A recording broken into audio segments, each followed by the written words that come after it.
Welcome back, folks. Another change of scene for today's video. I've cleared out my little workshop. I managed to squeeze 90 in here behind me. Potentially likely to get a little bit messy, so that's why I've chosen to get her indoors today, indoors in the shed rather than indoors in the hallway. And it's going to split over a few days. I'll need it in bits, so I've got to have it inside. I can't leave it outside. So what am I doing? Well, I noticed the other day on one of the post office runs when getting the bike out of the house that I had a nice little bit of staining on the lounge floor, on the hallway floor, where the right hand fork oil seal appears to have leaked. Well, it has leaked because there's oil on the floor. It's definitely oil, not water or anything that's dripped down. So rather disappointingly, after not that many miles, still less than 2,000 because I've not been able to ride it for various reasons, that has sprung a leak. Now, I have messed about in the field and on some off-road trails a little bit, but not to any large degree yet. I've got it dirty, but not hugely dirty, and it's still clean around the stanchion, so I've not and having the gaiters will have kept it clean. The reason I fitted the gaiters was having trouble with with fork oil seals in the past. I thought that would get me plenty of life out of them and not have to mess about with it, because it's a messy job and not one you want to be doing very regularly.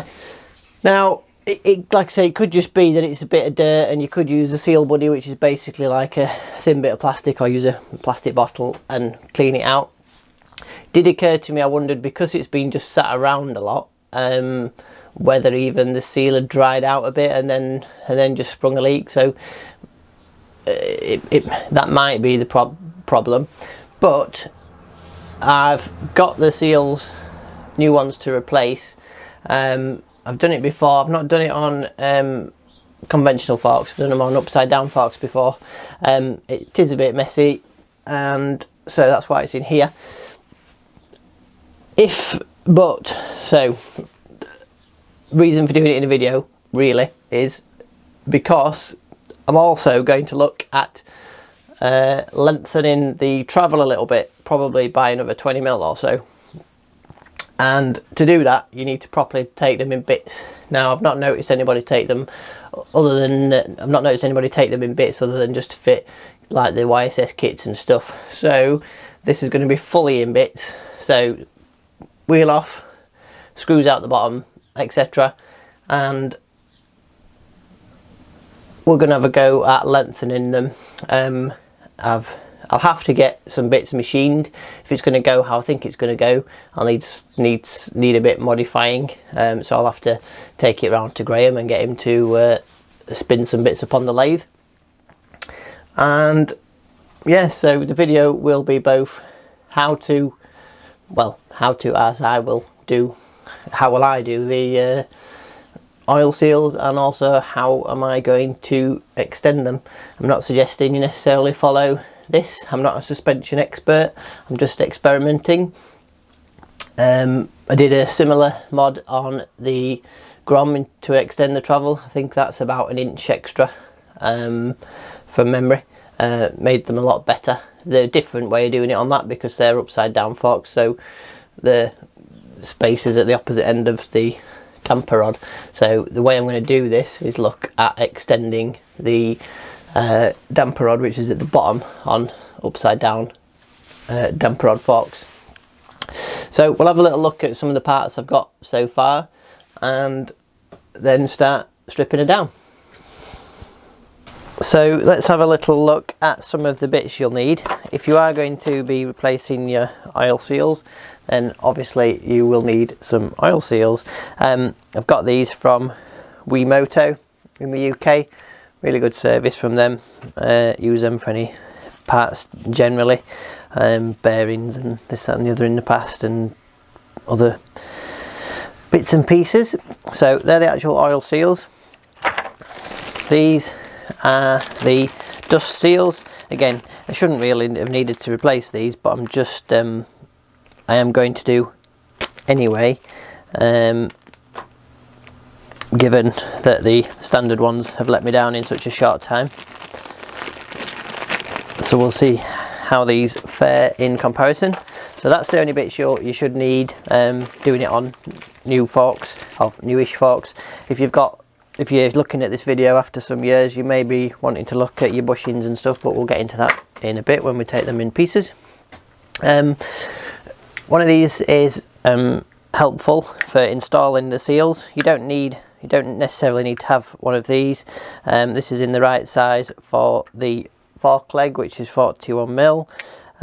It just makes installing them easier, but you can do it in different ways. You can use you can get adjustable versions of these, or you can use things like bits of plumbing tube and stuff and hit them down over the stanchions. But I've just chose to get one of these. It's what I used last time. I could have actually, I was going to see if I could get away with the one I had before. This is a 43mm one from my previous forks, which looking at it, they're the same size there, near as damn it. So I could have perhaps just wrapped a bit of cloth around my stanchion and used that one, which I thought would probably be the case, but not to worry. The only difference is basically the machining in there. So could have saved myself 20 quid, but thought doing it right for the video for you guys. If you've already got one of these in a larger size, if you look at that, because you can probably get away, just wrap a bit of cloth around and then put the tool on, something like that. But there you go, I've spent the money so you don't have to. Got one of these to do the oil level. Because I'm going to be modifying the forks, haven't decided on the oil level yet anyway, but I'll probably go for about the standard level. Still to think about it. Previously I've just used stuck a metal ruler down inside to measure the distance, but I thought I'd just get one of these to make life easier. Got this on eBay from these guys, I'll put a link below. Nicely packaged, makes your life easier, and really good service from these, came very quickly. Same with that, I'll put you a link below. You can spend quite a lot on these with the adjustable ones, but like I say, this was just £20 or something like that. Again, link below to eBay. Those are from Wiimoto, and then I have chosen this Cell Clean RSF 7.5. There's loads of information out there, hard to get to the bottom of it, but there is a chap on who has his own website and got links to Wikipedia. I think it's Pt1 or something like that. He's got a really good article on Wikipedia that helps you sort of get your head around this stuff. So I've chosen this based on information on his article. It's not related to the Royal Enfield or anything like that. I've chosen it looking at his chart. The manual calls for something like, I think it just says 2.5 W 25 HCP or something like that. I've pretty much ignored that. When you actually look through the workshop manual, it then refers to 10 weight somewhere. I'm just ignoring that, and I'm just going on the fact that the forks are a basic damper rod construction. Actually, on this article, it's got a generalities section with reference to damper rod forks and cartridge forks, etc. And there's a centi-Stokes rating for the resistance, for the viscosity of the oil, and I think he calls for, as a generality, damper rod forks about 34. I think this is about 36 centi-Stokes. This Cell Clean RSF stuff has got a very high viscosity index rating, which basically means it's very stable to temperature change. A lot of them have got a fairly low reading, and so they're more temperamental to temperature changes. We do get a range of temperatures in the UK. I don't know how totally important it is, but basically you should get the similar performance out of this, whether it be a freezing day or a 30 degrees Celsius day. It should perform in a very similar manner, so you've got predictable handling. This might turn out to be a little stiff for what I need, but I'm going more on just my own research on stuff rather than what the manual says. I've fallen foul of the manual before, as some people will have seen on previous videos, so I'm just going off my own further reading and we will see how we get on. Again, you don't necessarily do this, I'm experimenting, so you don't have to. I can give you my thoughts once it's been in a while, but that is what I've chosen. Now, as I'll be taking the forks in bits properly and need to get the damper rods out, etc., there will be an Allen key bolt up underneath the forks. So once the wheel's out, there'll be a bolt up inside there into the damper rod. That could well be problematic to get out. I'm going to keep the forks in the bike, and I am going to use an impact driver. Like I say, you may or may not need one of these. I suspect you will need one of these. I'm going to use this to get that out, and then I'm planning on just letting the oil leak out this way. If you were just fitting kits or changing your springs, etc., you could drop the forks out and you can do it all from above. But like I say, I am going to drop the oil from the bottom, then I'll get into the stuff above.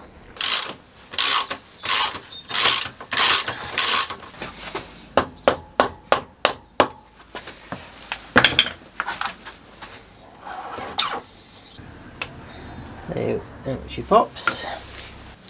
On one of my earlier videos, I just gave a warning as to this, because there are some little spaces behind when you unscrew this. So just take great care that you don't lose those. Yeah, two little metal spaces just sandwiched together there that just sit behind like that. So I'll just put a little Ziploc bag over these and just keep them together so they don't get lost.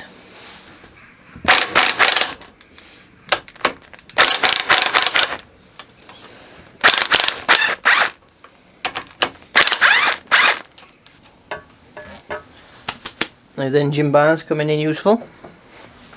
Now, rather oddly, just to make your life more difficult, the Allen key that you'll need to get these out is an 8, which if you've got a kit like this, you're likely to have.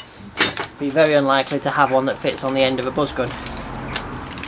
Luckily, I managed to find one, but most of the kits that you buy, standard kits, only go up to a hex 6, so that's something to be aware of, that you'll need an hex 8 to fit up inside that, and also a narrow tool to hold it.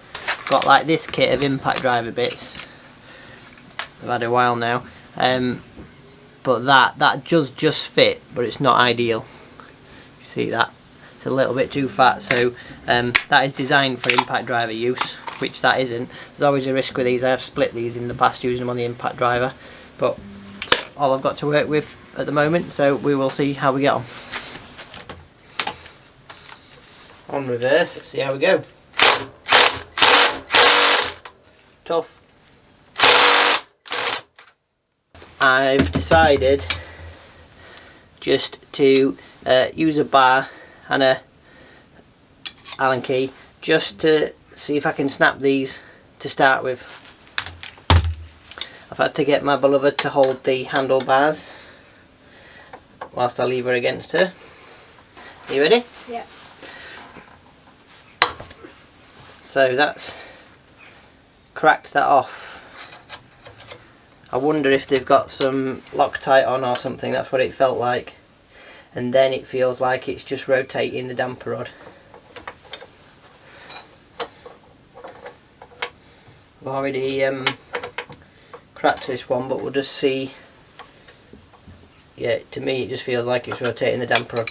So now we'll see if it comes all the way using a buzz gun. Yeah, that's coming out freely now.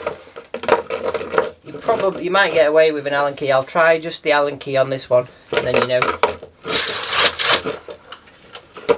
There we go. Out comes the dirty fluid. Already a bit dirty, surprisingly.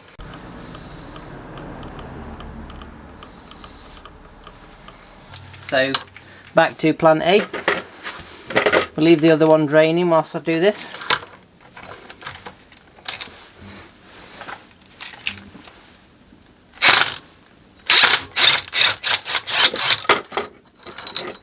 There you go. And drop the bolt straight in, Sodsler. There. So these are the bolts that's come out. Because I'm going to be extending, putting a spacer underneath the damper rod, or hopefully I'm going to need longer ones of these, so I'm going to order them. I'm planning on doing 20mm longer in terms of a spacer. It's going to be 20mm longer, so I'm going to order some ready. So this is a fine thread, and it's a M10.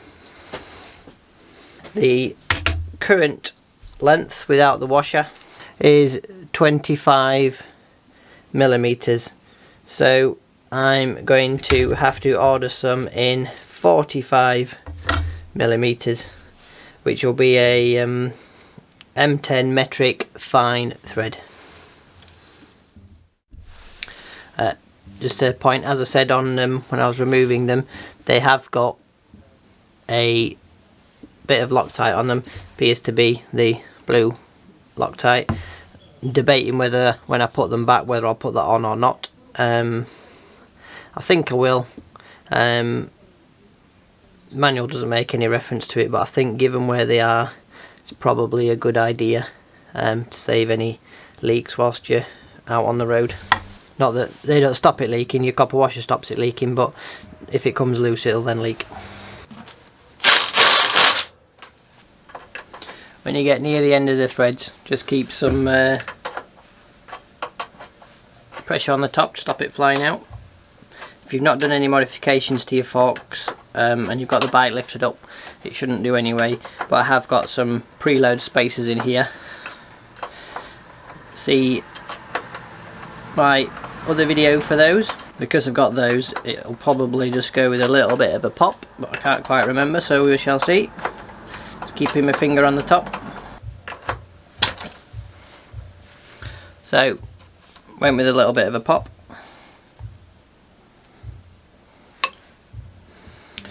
You can see that's my preload spacer. As I said, I've got another video on that if you look it up, called Preloading the Twins. So next, loosen anything else you've got attached. So that includes your headlight. It's nice and easy to do this with the Tech headlight. It's a bit with the Tech headlight brackets. It's a bit more of a faff with the standard ones because you got to get to the inside of them. But one of the reasons I switched over to these Tech ones, because I knew I'd be playing about with it a bit. Just makes it easier to adjust and gives you more options. Quite good actually. You can probably bleed some oil out whilst they're sat over the buckets if you are doing it this way, before you actually take the clamp off. There you go. That's good. Gives you a bit of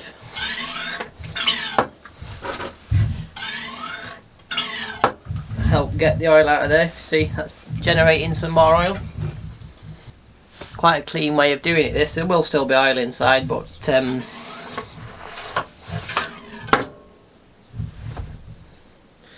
nice way to get rid of the majority of it.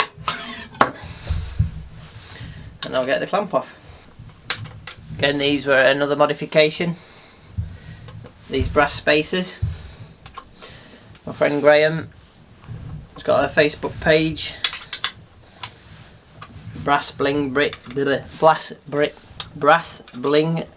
bits or something like that. I can't remember, I'm not on Facebook, but something like that. Nice to see others following suit now. I've seen them on a few bikes, seen them in Argentina and all over. I think Graham shipped them to all over the world so far. Simple little spacers. Obviously you can get them locally in your area probably if you get the right ones. You can fit the size you want. I'll put a link below to Graham's details for these bits and pieces for these spacers and for the preload spacers. These have been really popular. They're very well made and do a great job of just taking the slack out of the top of the suspension. You've probably noticed if you don't have any modifications to your suspension so far, you feel like you get a little bit of rattle up top. They really make a make a difference. It's surprising how much of a difference they make, but they've been very well received. My dirty mudguard, one I painted myself. It was silver. So the final stage before these go walkies is just to loosen these, so be careful, ready to catch it, because they can weigh a little bit more than you expect and you don't want them slipping and hitting the floor.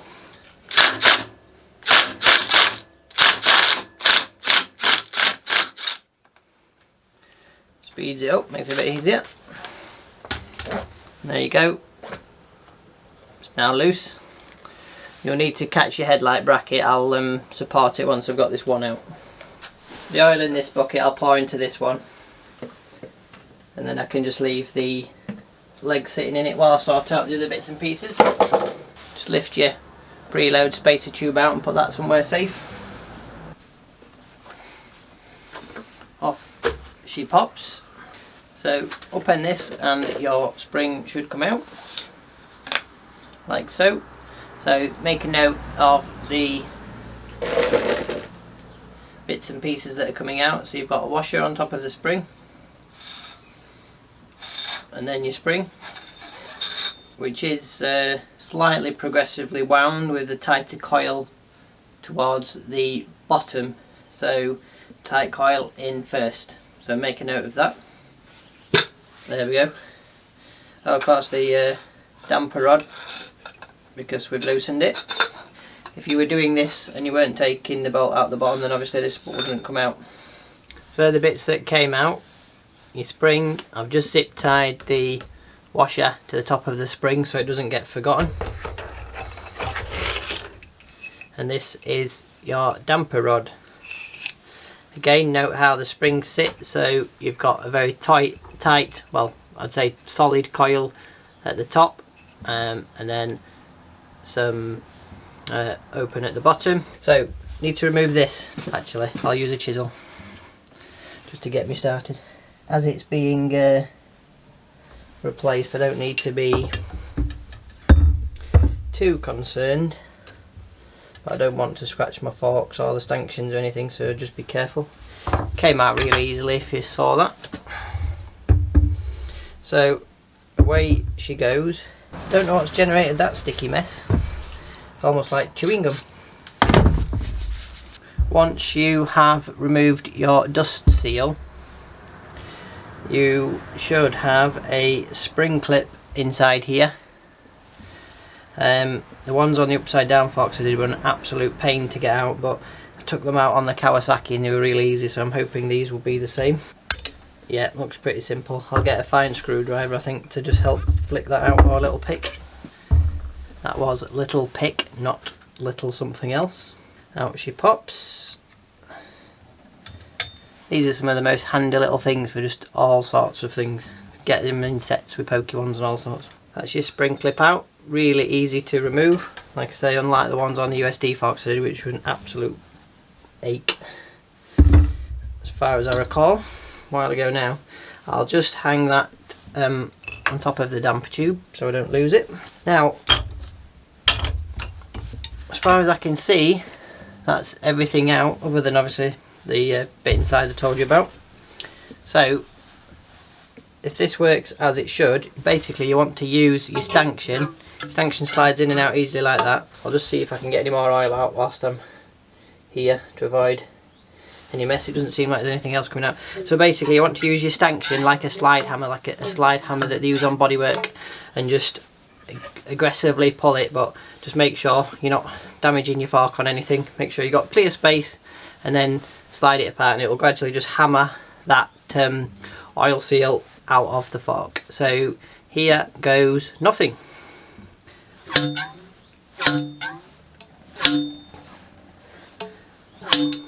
You're basically using the bushers inside on the back edge of the thing. It's gradually coming out, so just be patient. You don't need to be too aggressive. And there we go. Out she pops. Simple as that. So you've got these two bushers inside and this washer, and that washer just acted against the underside of the oil seal. So take your oil seal off, noting the orientation. It's pretty obvious, the orientation, and that's the one you are not going to be reusing. This fork, like I say, this leg was fine, it wasn't leaking, but obviously you would always replace them in pairs. There's no point messing about doing one unless you were stuck somewhere and just had to do it. It's handy to remember the force you use taking them out, and then that will give you a idea of the force it takes to put them back with the seal driver. As the seal driver's got a bit of weight to it, it does help just to ram them home. You will know when you get there, but just remember it didn't take that much force to get them out, so you don't really want to be whacking on them to get them back. If you are, it might be that something's gone wrong. So they're my old ones. I'll just bag them and put them out of the way for now. So I won't be reusing them, but you never know, things like that come in for all sorts. Sound like my dad. Again, if you're doing this after many miles, you want to be checking the state of these bushes, and you might be needing to replace those, but I'm assuming, and they look okay, given it's hardly done in miles, that they are okay. But like I say, something to bear in mind if you're coming to this video after you've done many miles on your bike.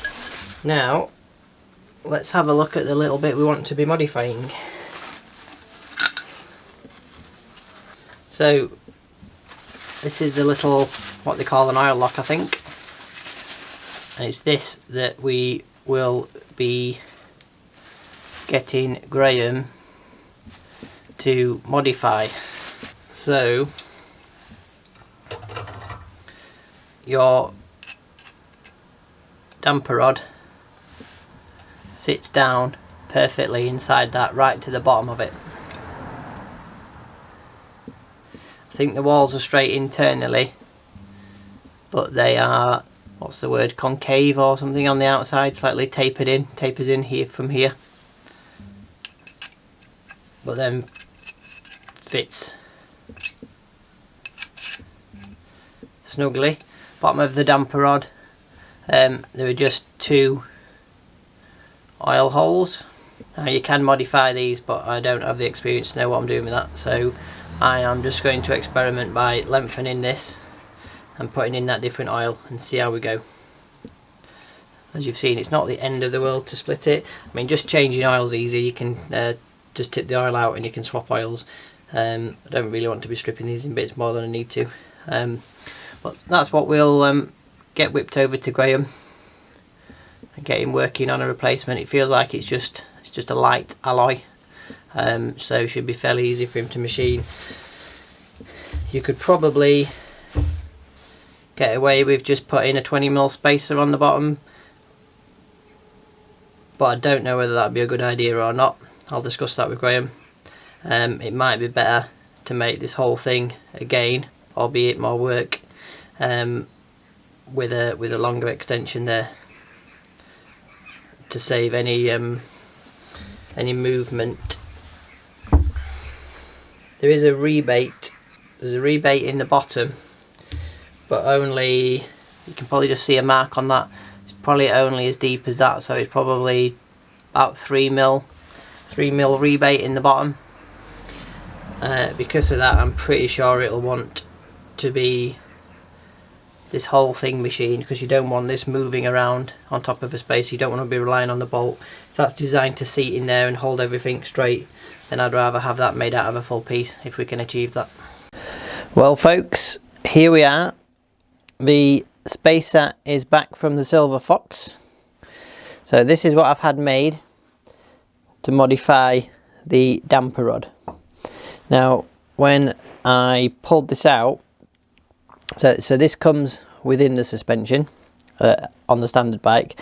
This is the modified part, and also a longer bolt. When I pulled this out, I thought what we could do is modify this and make it longer, but looking at the suspension, at the stanchion, they've got there's like a plastic ring inside there, and this, as it is, doesn't go, it stops there. You see, it sits flush.